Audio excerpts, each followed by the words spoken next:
Chapter 2. Early in the afternoon they reached the sea, and Will knew he was near the end of his journey. Castle Seacliff was set on a large, leaf-shaped island, separated from the mainland by 100 metres of deep water. At low tide, a narrow causeway allowed access to the island, but at high tide, as it was now, a ferry provided transport across. The difficult access had helped keep Seacliff secure for many years, and was one of the reasons why the Fife had become something of a backwater. In earlier times, of course, the raiding Scandians in their wolf ships had made things quite lively, but it had been some years now since the sea wolves from the north had raided the coast of Araluen. The island was perhaps 12 kilometres in length and 8 across, and Will could not yet see the castle itself. He assumed it would be set somewhere in the high ground towards the middle. That was basic strategic thinking. For the moment, however, it was hidden from sight. He had debated stopping for a meal at noon, but now, so close to the end of his journey, he decided to press on. There would be an inn of some kind in the village that would huddle close to the castle walls, or he might find a meal in the castle kitchens. He tugged the lead rein to bring the pack-horse alongside and leaned over to inspect the wounded dog. Her eyes were closed and her nose rested on her front paws. He could see the black sides moving in and out as she breathed. There was a little more blood around the lips of the wound, but the main flow had been staunched. Satisfied that she was comfortable, Will touched a heel to Tug's side, and they moved on down to the ferry, a large flat-bottomed punt that was drawn up on the beach. The operator, a heavily muscled man of about 40, was sprawled on the deck of his craft, sleeping in the warm autumn sunshine. He came awake, however, as some sixth sense registered the slight jingle of harness from the 2 horses. He sat up, rubbed his eyes, then came quickly to his feet. "I need to get across to the island," Will told him, and the man saluted clumsily. "Yes, indeed, sir, of course. At your service, Ranger." There was a hint of nervousness in his voice. Will sighed inwardly. He was still unused to the thought that people were wary of rangers, even one as fresh-faced as he was. He was a naturally friendly young man, and he often longed for easy companionship with other people. But that was not the ranger's way. It served their purpose to remain aloof from ordinary people. There was an air of mystery about the Ranger Corps. Their legendary skill with their weapons, their ability to move about unseen, and the secretive nature of their organization all added to their mystique. The boatman heaved on the thick cable that ran from the mainland to the island, passing through large pulleys set at either end of the punt. The punt, afloat at one end, moved easily from the beach until it rested wholly in the water. Will guessed that the pulley arrangements gave the operator a mechanical advantage that allowed him to move the large craft so easily. There was a tariff board nailed to the railing, and the operator saw him study it. "No charge for a ranger, sir. Free passage for you." Will shook his head. Holt had impressed on him the need to pay his way. "Be beholden to no one," he had said. "Make sure you owe nobody any favours." He calculated quickly. 1/2 a royal per person, and the same for each horse. Plus 4 pennigs for other animals. Close enough to 2 royals all told. He swung down from the saddle, took a gold 3 royal piece from his purse, and handed it to the man. "I'll pay," he said. 2 royals is close enough." The man looked at the coin, then looked at the rider and the 2 horses, puzzled. Will jerked his head towards the pack-horse. "There's another animal on the pack-horse," he explained. The ferry operator nodded and handed him a silver 1 royal piece in change. "Right enough, sir," he said. He glanced curiously at the pack horse as Will led it onto the punt, taking in the dog in its snug retreat. "Good-looking dog, that 'un," he said. "Is he yours, is he?" "I found her injured by the road," Will said. "Someone had cut her with a blade of some sort and left her to die." The boatman rubbed his stubbly chin thoughtfully. "Jack Buttle has a shepherd like that one, and he'd be the kind to injure a dog and leave it that way. Has a nasty temper, Jack does, particularly when he's in his drink." "And what does this Jack Buttle do?" Will asked. The boatman shrugged.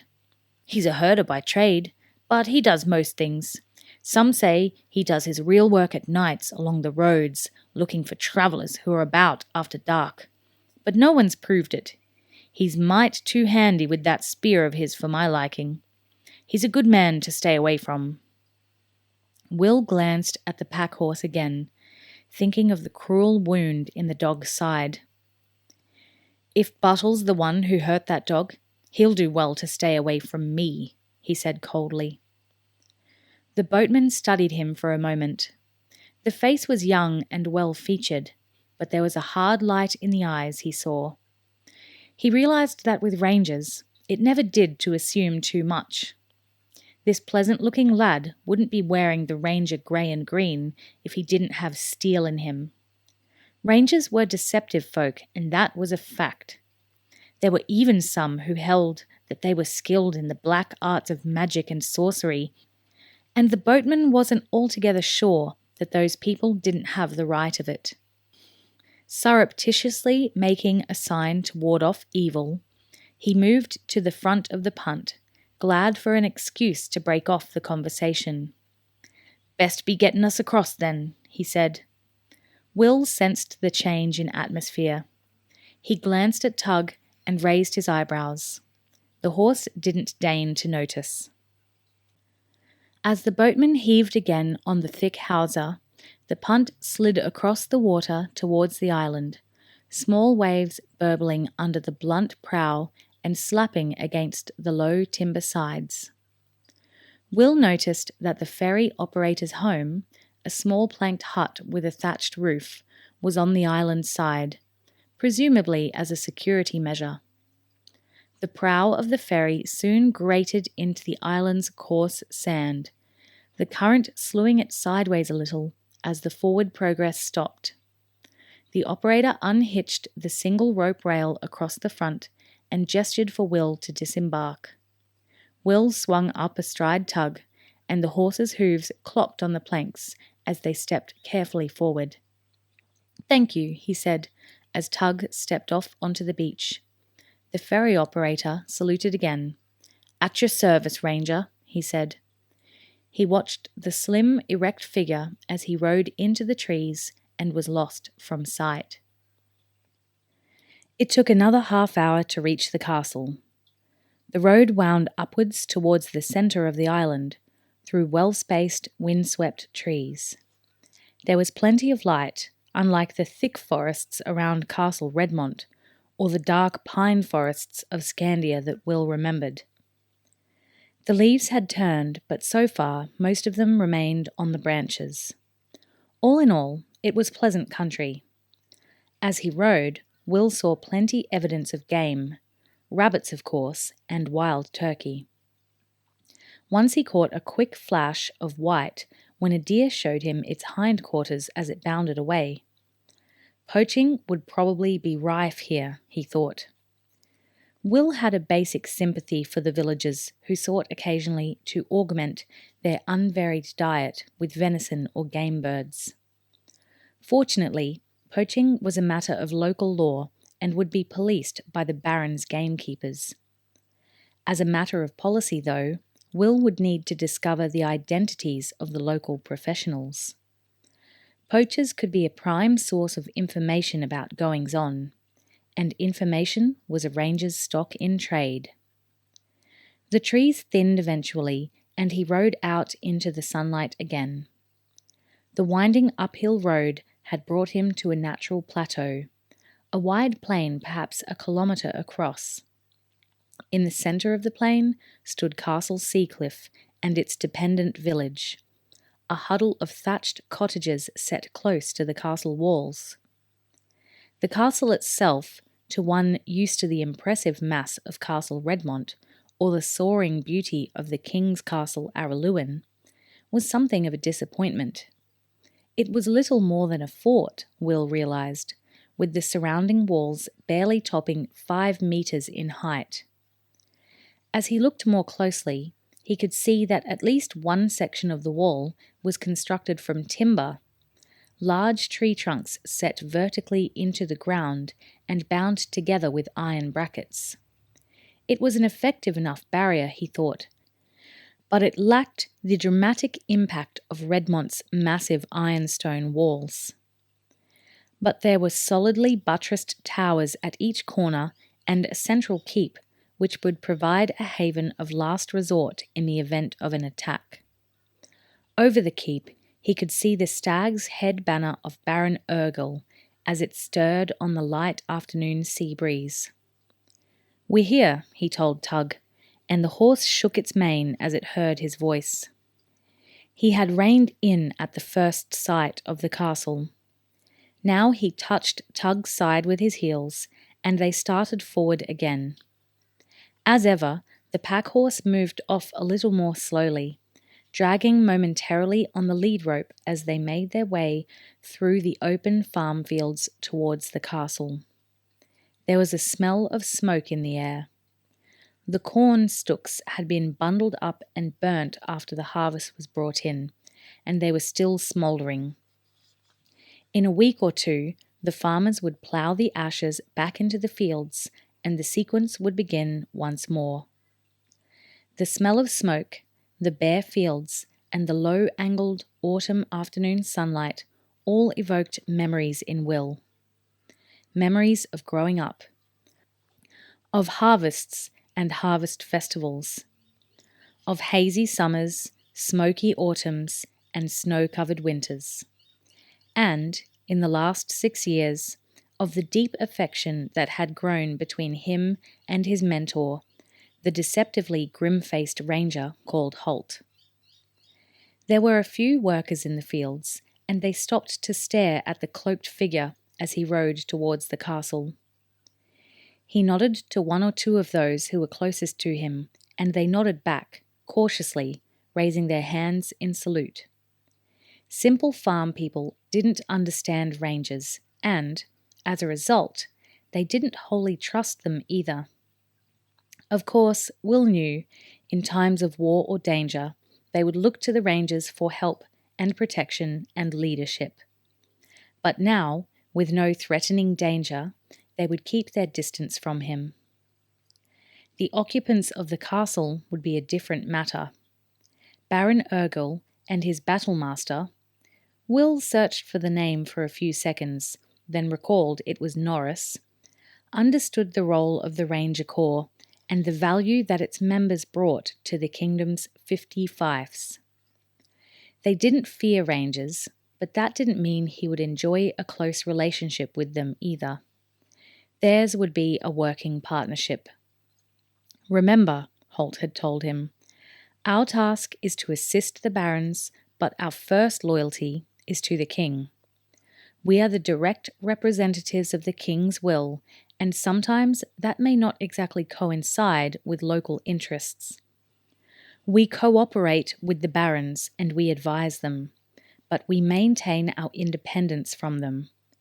Don't allow yourself to become indebted to your baron, or to become too close to the people of the castle." Of course, in a fief like Redmont, where Will had done his training, things were slightly different. Baron Arald, the Lord of Redmont, was a member of the King's Inner Council. That allowed for a closer relationship between the Baron, his officers, and Holt, the ranger assigned to his fief. But in general, a ranger's life was a solitary one. There were compensations, of course. Chief among them was the camaraderie that existed between the members of the corps itself. There were 50 rangers on active service, one for each fief in the kingdom, and they all knew each other by name.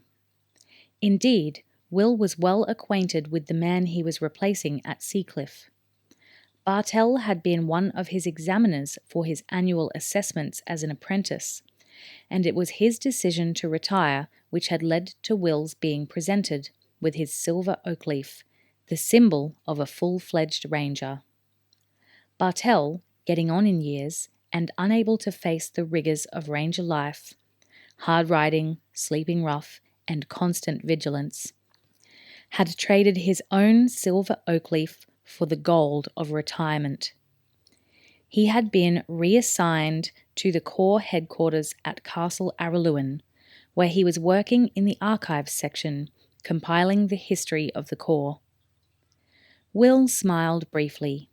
He had grown to like Bartell, a well-read and amazingly knowledgeable man, in spite of the fact that their first few meetings had been occasions of distinct discomfort for Will. Bartell had been expert at devising tests for the apprentice that were calculated to make the young man's life miserable. Will had since come to value the tough questions and difficult problems that Bartell had posed for him. They had all helped prepare him for the difficult life of a ranger. That life itself was the other chief compensation for the solitary nature of the ranger's day-to-day existence. There was a deep satisfaction and an irresistible allure to being part of an elite band that knew the inner workings and the political secrets of the whole kingdom. Ranger apprentices were recruited for their physical skills, coordination, nimbleness, speed of hand and eye, but even more so for their natural curiosity. A ranger sought always to know more, to ask more, and to find out more about what went on around him. As a youngster, before Holt had recruited him, that restless curiosity and the precociousness that stemmed from it had caused Will more than his share of troubles. He was entering the small village now, and more people were observing him.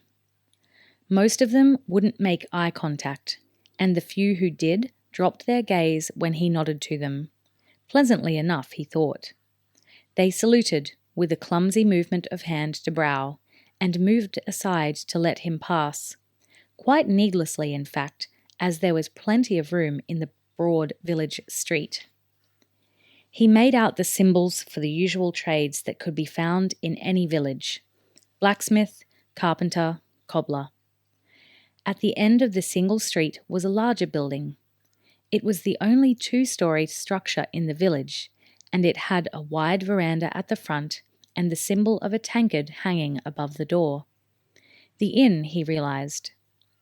It looked clean and well kept, the shutters of the upstairs bedroom windows freshly painted and the mud walls whitewashed. As he watched, one of the upstairs windows opened and a girl's head appeared at the opening. She looked to be about 19 or 20, with dark, close-cropped hair and wide-set green eyes. She had a clear complexion and was remarkably pretty.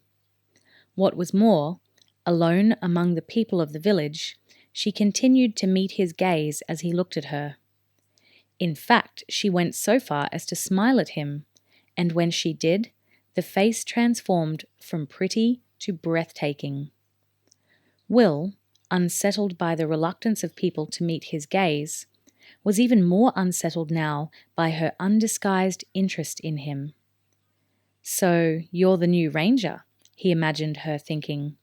"You look awfully young for the job, don't you?"